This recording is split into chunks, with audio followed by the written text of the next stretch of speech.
Hi, I'm Ruth Owens and I'm a figurative painter. I'm represented by Jonathan Ferrara Gallery and I'm doing a takeover of their social media posts. I'd like to talk to you about a few works that are actually not in my studio right now. A lot of my work is personal, and I used my personal family members in the work. This is a painting called Ostracizer. It is of my Uncle Heine. He's my German uncle.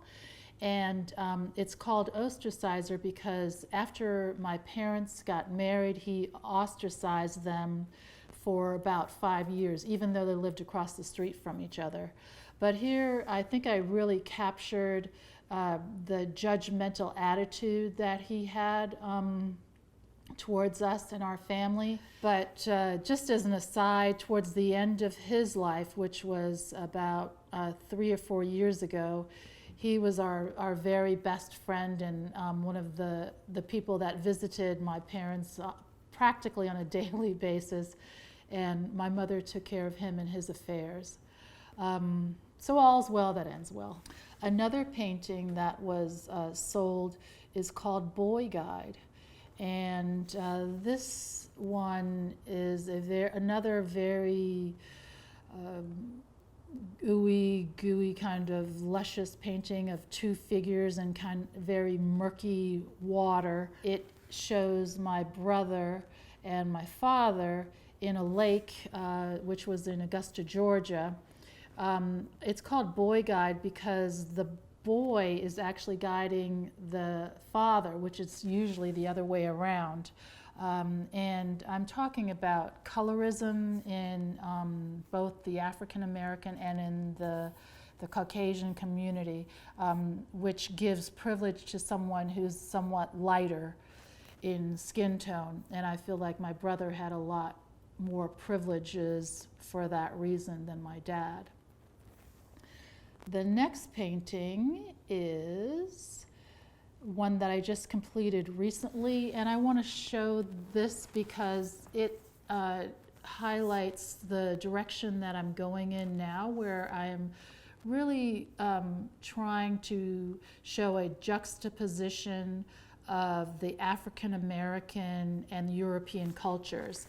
Obviously, this is an African American man, and he is in a forest of aspens with a buck in the back. So it shows a kind of incongruent type of tension of this African American in this typically Northern European type environment, but this is an indication of what black and brown bodies are facing every day. Here is this group of studies that I have prepared in anticipation of making a very large, challenging painting that is going to be 8 feet by 8 feet in size.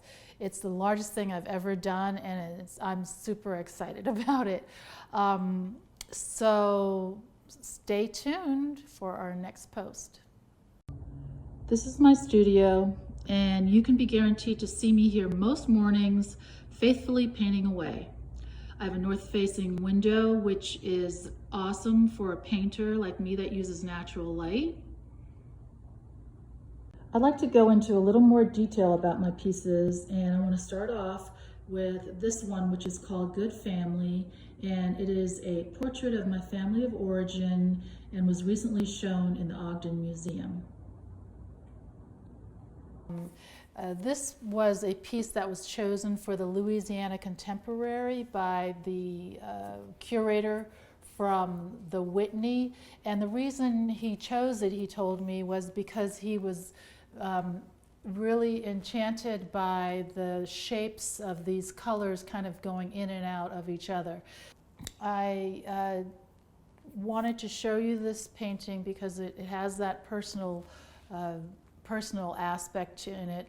The reference photograph for this painting was taken from videos that my parents took of us in the 1960s. I was lucky enough to have this archive of Super 8 film that my parents took of us. So this is a still that I kind of collaged together from some of the stills from the video and created this painting. For more insight about my process, please check out my post on Instagram at Jonathan Ferrara Gallery. Also, tomorrow I'm going to be talking about my current work, which is taking me in new and exciting directions. I'm going to start off where I left off yesterday in talking about some very exciting new work that I have and something that has been super challenging for me. This is the reference photo. It's a photo that was taken of my 1964 graduation from kindergarten. This was in Augusta, Georgia, in a school, an elementary school that was significantly behind grade average for the national grade average, and it still continues to be that way today. I am doing this work to bring attention to the inequities that we have in our public school systems today, and hopefully stimulate some discourse around this problem. So what I did was I took this photograph and I collaged in the background an alpine landscape. So what I am doing is I'm again juxtaposing the African American culture with the Northern European culture. I really love this sweet little study. This is Patricia T., who looks a little bit concerned about having her photograph taken, and you can see her concern not only in her face, but also in the gesture of her hand and like the tilt of her head. So the next study that I'd like to be a little bit more detailed about is this one right here. It's called Two Girls in the Alps.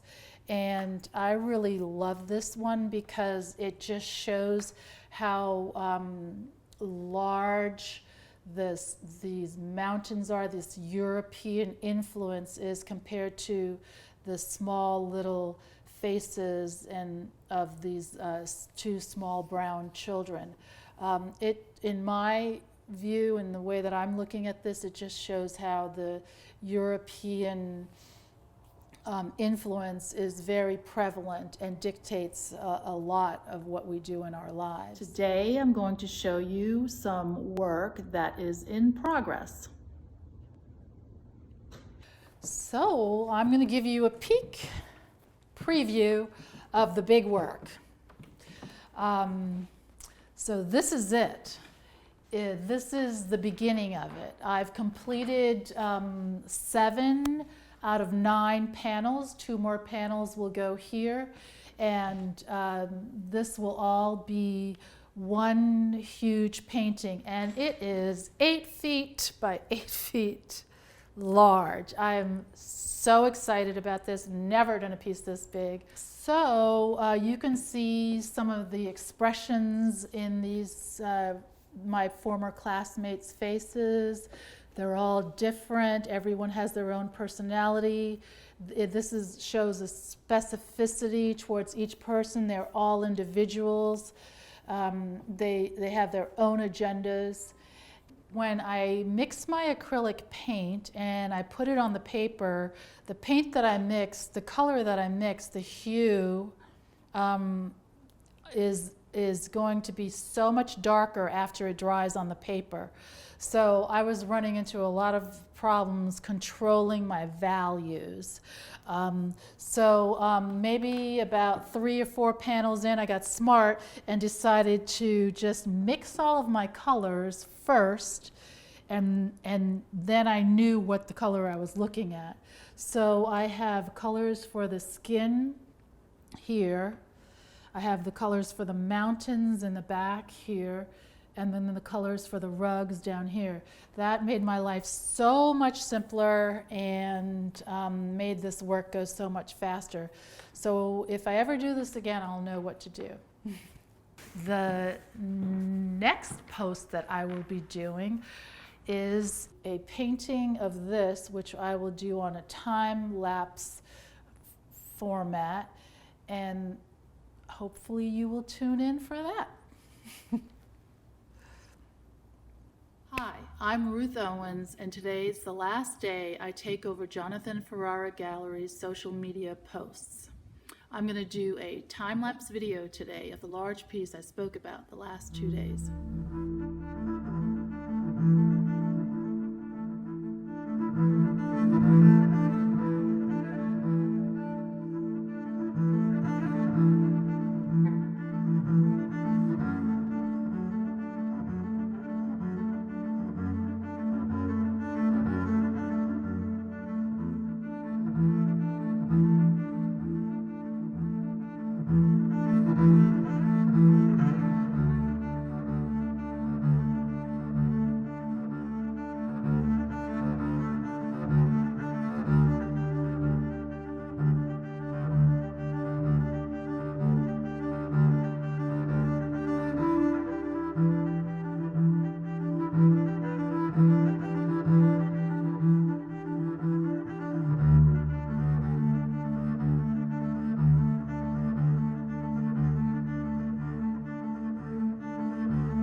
So I hope that gives you a bit of an idea about my process. Thank you so much to the folks at Jonathan Ferrara Gallery for allowing me this opportunity, and thank you for your interest.